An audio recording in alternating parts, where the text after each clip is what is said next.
मोक्ष म्हणजे मोठी लढाई, मोठी लढाई. अन हत्याराचं फुल माऊलीआबा कट्टी यांच्या मंदिरामध्ये आगमन झालेले औक्ष म्हणजे मोठी लढाई आणि हत्याराचं फुलावानी घाव भिकाई. गळ्यामध्ये पडल त्याच्या माळी जयाची, गळ्यामध्ये पडल त्याच्या माळी जयाची.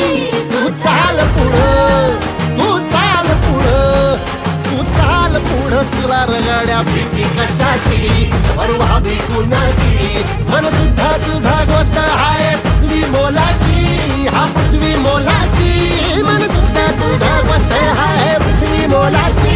तू चाल पुढं, तुला रगड्या भीती कशाची, परवा भी कुणाची.